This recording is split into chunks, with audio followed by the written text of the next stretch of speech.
Hello students, good morning everybody. Today we will discuss regarding the RLC series resonance circuit. तो जैसा कि हम जानते हैं कि इसके पहले हम लोगों ने डिस्कस किया था RLC series circuit. तो in RLC series circuit we have connected the AC supply in a series RLC circuit and then current will flow. And इसमें हम लोगों ने देखा था RLC series circuit में तीन कंडीशंस हम लोगों ने डिस्कस की थी. There was XL greater than XC. तो हम लोगों ने कहा था जब XL ग्रेटर देन XC होगा दैट मीन्स सर्किट का नेचर कैसा होगा, इंडक्टिव होगा. दूसरा हमने लिया था XL लेस देन XC यानी कि सर्किट का बिहेवियर कैपेसिटिव होगा. और तीसरी कंडीशन थी हमारी XL is equal to XC. ठीक, तो ये जो कंडीशन है हमारी third condition that is called resonance condition. ठीक, तो it is very interesting topic. तो आज हम लोग डिस्कस करेंगे जब XL is equal to XC होगा तो हमारा सर्किट रेजोनेंस में कैसे होता है.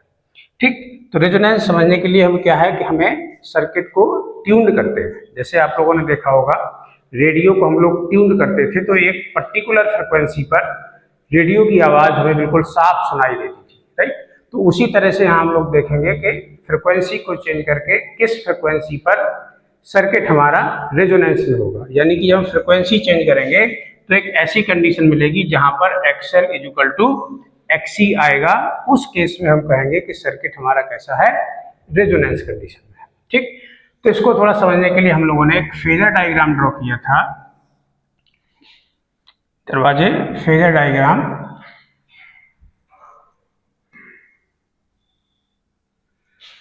ठीक,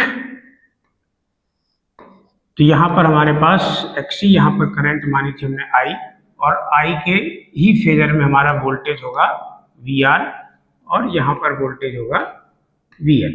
ठीक, तो VL is the voltage across inductor, VC is the voltage across capacitor and VR is the voltage across register. यहां पर वोल्टेज VR, यहां पर वोल्टेज VL और यहां पर वोल्टेज हमारा PC.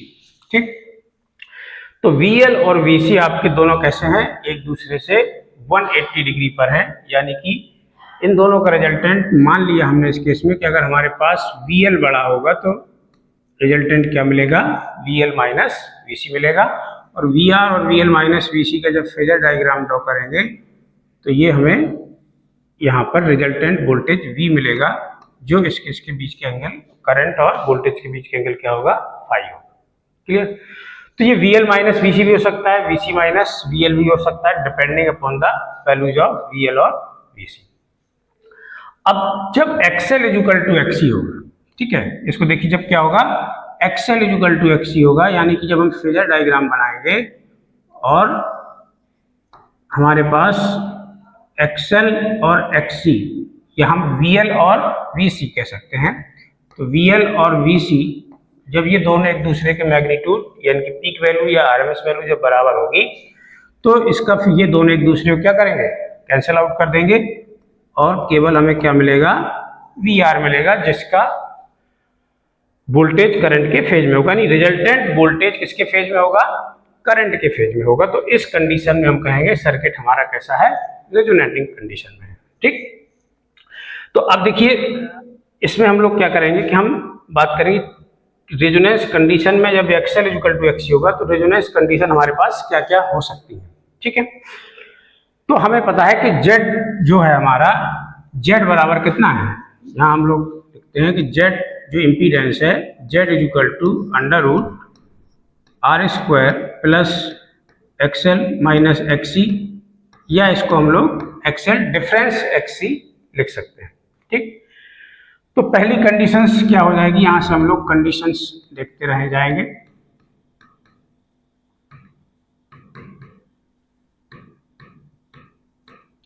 ठीक, तो कंडीशंस ऑफ रेजोनेंस अगर हम बात करते हैं तो जब पहला कंडीशन क्या आ गया हमारा कि हमारे पास XL is equal to XC आ गया.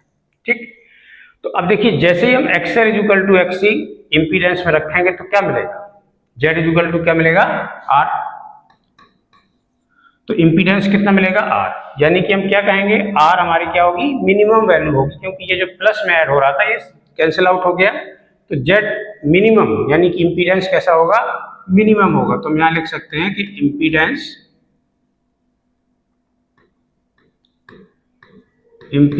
इज मिनिमम, यानी कि कैसा होगा, जेड क्या होगा, मिनिमम होगा। तो इसकी वैल्यू कितनी हो जाएगी, तो इस केस में जेड इक्वल टू कितना हो जाएगा, आर के बराबर हो जाएगा, जब सर्किट हमारा रेजोनेंस कंडीशन में होगा। ठीक है, तो जब सर्किट रेजोनेंस कंडीशन में होगा यानी कि इंपीडेंस मिनिमम हो गया, तो करंट क्या होगी, तो current is maximum.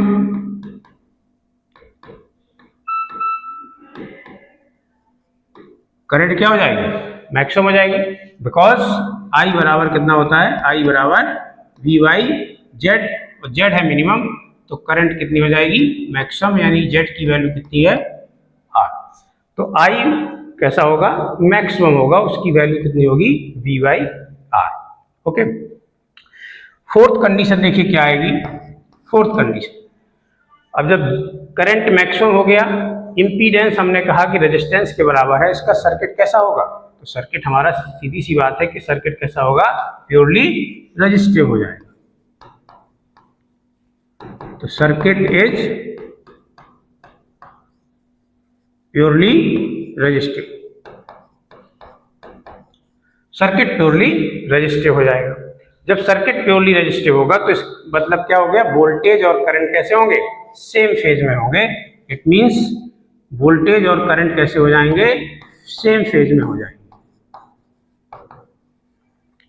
Voltage and current are in same phase, कैसे हो जाएंगे, सेम फेज में हो जाएंगे, वोल्टेज और करंट सेम फेज में हो जाएंगे। अब फेज एंगल अगर हम बात करते हैं तो हमें पता है कि जो इसमें tan फाई हम जब निकालते हैं तो देखिए क्या आता है, tan फाई बराबर होता है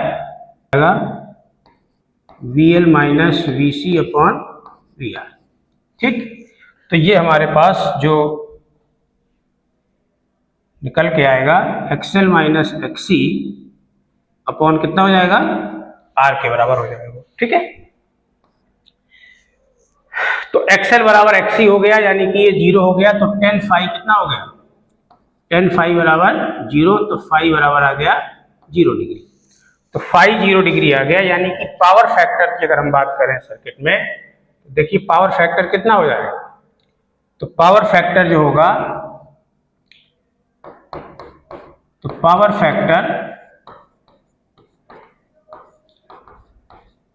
फैक्टर इज यूनिटी। क्यों, power factor unity means 1, power factor 1 क्या होगा, क्योंकि cos 0 की वैल्यू कितनी होती है, 1, तो cos 0 डिग्री बराबर कितना हो जाएगा, 1 हो जाएगा। तो हम ये कह सकते हैं कि रेजोनेंस कंडीशन में पावर फैक्टर आपका 1 हो जाएगा, और VL बराबर VC आपका हाई है, तो हम लोग एक कंडीशन ये भी लिख सकते हैं कि VL is equal to VC, यानी voltage drop across the inductor will be equal to voltage drop across the capacitor. ठीक है, तो स्टूडेंट्स ये हमारे पास रेजोनेंस कंडीशन आ गई जब हमारा RLC series circuit resonance condition में होगा। ठीक है, इसको आप लोग नोट कर लें। ओके, तो अब इसमें हम थोड़ा सा रेजोनेंस कंडीशन होगा, इसका मतलब किस फ्रीक्वेंसी पर सर्किट हमारा रेजोनेंस कंडीशन में पहुंच रहा है, तो हम रेजोनेंस फ्रीक्वेंसी को हम लोग कैलकुलेट करते हैं। तो रेजोनेंस फ्रीक्वेंसी कैसे निकालेंगे,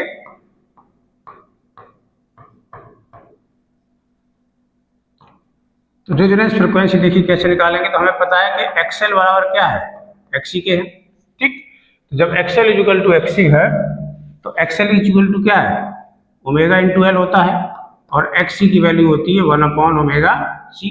अब रेजोनेंस के लिए है तो इसको ओमेगा को हम क्या लिख दें, ओमेगा R। ठीक, रेजोनेंस के लिए इंडिकेट करें, इसको सॉल्व करेंगे तो ओमेगा R स्क्वायर is equal to 1 upon LC आ गया। ठीक, और omega R is equal to कितना हो जाएगा, 1 अपॉन रूट LC हो गया, और इसको हम लोग अगर FR निकालते हैं तो FR is equal to 1 upon 2 pi root LC। तो ये हमारे पास रेजोनेंस फ्रिक्वेंसी आ गई, यानी कि resonance frequency equals to 1/2 pi root LC। Okay, ठीक, रेजोनेंस फ्रिक्वेंसी आ गई। अब इसका हमें एक्चुअली ड्रॉ करना है रेजोनेंस कर्व। एक रेजोनेंस कर्व बनता है बिटवीन करंट एंड रेजिस्टेंस। तो उस रेजोनेंस कर्व को समझने के लिए पहले हम लोग क्या करेंगे, इन RLC का एक कर्व ड्रॉ करेंगे। ठीक, तो देखिए कर्व बिटवीन RLC अगर हम ड्रॉ करते हैं वर्सेस फ्रिक्वेंसी, एक्स एक्सिस में फ्रिक्वेंसी हो गया और यहां मान लेते हैं हम R के क्रॉस ड्रॉ कर रहे हैं।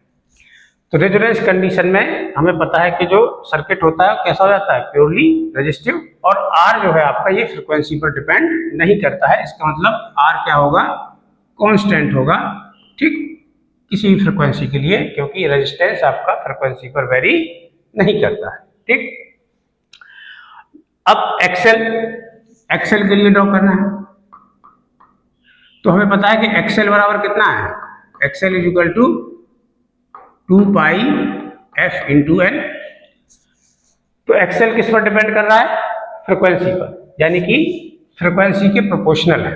ठीक, तो प्रोपोर्शनल है यानी कि ग्राफ कैसा बनेगा, ऐसा बनेगा। तो ये ग्राफ किसके लिए हो गया, एक्सएल के लिए हो गया। ठीक, ये आपका एक्सएल के लिए हो गया। XC की जो वैल्यू है, XC इक्वल टू हम पता है 1/2 पाई f इंटू C। तो इसका मतलब क्या है कि XC इनवर्सली प्रोपोर्शनल है किसके, फ्रिक्वेंसी के। ठीक, तो वह मीन्स ग्राफ कैसा होगा, y इक्वल टू जैसे 1/x का हम लोग ड्रॉ करते हैं, तो ये ग्राफ आपका कुछ ऐसे ड्रॉ हो जाएगा। ठीक, अब जिस पॉइंट पर XL और XC मिलते हैं, ये फ्रिक्वेंसी आपकी क्या हो जाएगी, FR हो जाएगी। तो जिस पॉइंट पर XL और XC ग्राफ एक दूसरे को कट करेंगे, उस पॉइंट पर हम कहेंगे कि फ्रिक्वेंसी हमारी रेजोनेंस है, यानी एक ऐसा पॉइंट मिलेगा जहां पर दोनों की फ्रिक्वेंसी मैच हो जाएगी, बराबर हो जाएगी। तो उस पॉइंट पर हम लोग कहेंगे कि सर्किट हमारा कैसा है, रेजोनेंस कंडीशन में। R इस पॉइंट से ऊपर भी हो सकता है, नीचे भी हो सकता है, ठीक, लेकिन ये कैसा रहेगा, कांस्टेंट रहेगा।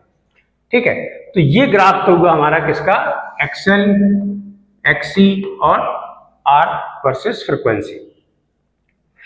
अब इंपीडेंस के क्रॉस अगर हम ड्रॉ करते हैं तो क्या होगा, फ्रीक्वेंसी वर्सेस इंपीडेंस Z। ठीक, तो Z के लिए हमें पता है कि हमारे पास जो Z है वो Z बराबर हम इसको लिख सकते हैं √R² प्लस 2 पाई FL माइनस 1/2 पाई FC का होल स्क्वायर। तो अब देखिए फ्रीक्वेंसी को हम कम करें या ज्यादा करें। मान लेते हैं पहले केस में फ्रीक्वेंसी हमारे पास कम है। जब फ्रीक्वेंसी कम है तो 2 पाई FL कम होगा और 1/2 पाई FC बहुत ज्यादा होगा। ठीक है ना, तो इसका मतलब Z क्या मिलेगा, ज्यादा मिलेगा। अब अगर दूसरे केस में लेते हैं कि फ्रीक्वेंसी बहुत कम है, फ्रीक्वेंसी बहुत ज्यादा है, जब फ्रीक्वेंसी बहुत ज्यादा होगी तो ओमेगा एल का पार्ट ज्यादा होगा और 1/2 पाई FC का पार्ट बहुत कम होगा, यानी कि तब भी इंपीडेंस आपका कैसा रहेगा, ज्यादा रहेगा। लेकिन एक कंडीशन ऐसी मिलेगी जब इंपीडेंस मिनिमम होगा उस फ्रीक्वेंसी पर जिस फ्रीक्वेंसी पर ये दोनों बराबर होने, जो हम रेजोनेंस फ्रीक्वेंसी कहते हैं। तो इसका मतलब फ्रीक्वेंसी कम है तब भी इंपीडेंस ज्यादा है, और फ्रीक्वेंसी ज्यादा है कम है तब भी फ्रीक्वेंसी कम है तब भी ज्यादा है इंपीडेंस, और फ्रीक्वेंसी ज्यादा है तब भी इंपीडेंस कम है। इस पॉइंट को आपको नोट करना है। लेकिन एक पॉइंट ऐसा है जिस पर इंपीडेंस कम है, इसको हम लोग बोलते हैं FR। ठीक, तो ये आपका क्या हो गया, FR, यानी कि इस रेजोनेंस फ्रीक्वेंसी पर इंपीडेंस क्या होगा, मिनिमम होगा। राइट। सिमिलरली अगर करंट की बात करें, देखिए जो इंटरेस्टिंग हमें किसमें है, हमारा इंटरेस्ट करंट में है, यानी कि तो करंट हमें पता है कि I जो है, I क्या होता है, Z का उल्टा I। ठीक है, I इक्वल टू V/Z। तो जहां जहां Z मैक्सिमम है वहां वहां करंट मिनिमम होगी, और जहां जहां करंट मिनिमम है वहां पर Z मिनिमम है, वहां पर करंट मैक्सिमम होगी। तो ये ग्राफ आपका कैसा हो जाएगा, उल्टा हो जाएगा, यानी कि ये ग्राफ ऐसे आपका पलट जाएगा। ठीक, इस पॉइंट पर क्या मिलेगा, FR मिलेगा, और ये फ्रिक्वेंसी पर करंट आपका क्या होगा, Imax होगा। ठीक है, तो रेजोनेंस फ्रिक्वेंसी पर पावर फैक्टर आपका 1 हो गया और करंट हो गया। तो इस ग्राफ को हम लोग कहते हैं रेजोनेंस कर्व। ये क्या कहलाएगा, that plot is called the resonance curve. ठीक है, तो इस कर्व की ही हमें आगे डिस्कशन करेंगे जब बैंडविड्थ वगैरह कैलकुलेट करेंगे। क्लियर? ठीक, तो इस पे आपको ध्यान रखना है। तो हमारे पास इसको अगर हम समराइज करें तो देखिए ये आपके पास रेजोनेंस कंडीशन निकल के आई थी। ठीक, तो Z किसके बराबर हो जाएगा, R के बराबर हो जाएगा। Z is equal to R, तो कर यानी मिनिमम होगा, करंट आपकी मैक्सिमम होगी यानी कि V बाई R होगी, और सर्किट कैसा बिहेव करेगा, प्योरली रेजिस्टिव होगा। इसका मतलब पावर फैक्टर 1 हो जाएगा, और voltage drop across the inductor end voltage drop across the capacitor आपके कैसे होंगे, बराबर होंगे। और रेजोनेंस फ्रिक्वेंसी का जो फॉर्मूला है that is 1/2 by root LC हो गया।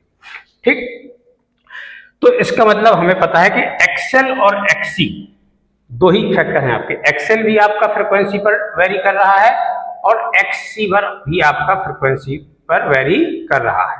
यानी कि हम ये कहें कि ये दोनों टर्म XL और XC आपके फ्रिक्वेंसी वेरी कर रहे हैं। यानी कि हम अगर रेजोनेंस फ्रिक्वेंसी की यहां से बात करें तो देखिए इसमें क्या हो रहा है, रेजोनेंस फ्रिक्वेंसी L और C पर वेरी कर रही है, R पर वेरी यहां से हमें करता हुआ नहीं दिखाई दे। लेकिन सबसे अच्छी बात यह है कि इसमें हम जब देखेंगे सर्किट कहता है कि ठीक है, मैच जब आप LC को चेंज कर रहे हैं यानी फ्रिक्वेंसी को चेंज कर रहे हैं तो ठीक है, लेकिन जैसे ही सर्किट रेजोनेंस कंडीशन में होगा, रेजिस्टेंस का इम्पैक्ट या रेजिस्टेंस का जो इम्पैक्ट होगा वो निग्लिजिबल नहीं है। भले ही फॉर्मूले में हमें लग रहा है कि R पे डिपेंड नहीं कर रहा है। ठीक, क्यों? क्योंकि अगर R की वैल्यू हम मिनिमम करते हैं या मैक्सिमम करते हैं तो इस कर्व में अगर हम बात करेंगे तो देखिए क्या होगा। अगर यहां ये कर्व मान लेते हैं हमारे पास R के लिए आया है, ठीक, ये कर्व अगर R के लिए है तो अगर 2R के लिए हम लोग कर्व ड्रॉ करेंगे तो ये ऐसे आएगा। यानी ये कर्व किसके लिए है, 2R के लिए, और ये कर्व किसके लिए है, जब Z is equal to R है और जब ये Z is equal to 2R। तो 2R जैसे ही हमने रेजिस्टेंस बढ़ाया, मैक्सिमम करंट आपकी क्या हो गई, कम हो गई। ठीक है, मैक्सिमम करंट क्या हो जाएगी, कम हो जाएगी। तो इसका मतलब रेजोनेंस कंडीशन में भले ही फॉर्मूले में आपका R नहीं है, लेकिन R का रोल इसमें रहेगा। तो जैसे ही सर्किट रेजोनेंस कंडीशन में पहुंचेगा, R अपने फॉर्म में आ जाएगा और उसका इफेक्ट हमें देखने को इस सर्किट में मिलेगा। ठीक है, तो R की वैल्यू हम बहुत ज्यादा नहीं बढ़ा सकते, जितना ज्यादा बढ़ाते जाएंगे ये कर्व आपका उतना ही फ्लैट होता चला जाएगा। ठीक है ना, तो R भी इसमें एक मेजर फैक्टर रहेगा क्योंकि R को हम निग्लेक्ट नहीं कर सकते हैं। ठीक है, तो ये दोस्तों आपका रेजोनेंस फ्रिक्वेंसी और रेजोनेंस कर्व का ये आपका wave form phasor wave form, इसका ग्राफ ये बन गया। ठीक है, अब इसके बाद हमें इसकी कैलकुलेट करनी है बैंडविड्थ, तो उसके लिए हम लोग नेक्स्ट लेक्चर में डिस्कस करेंगे। Okay, thank you.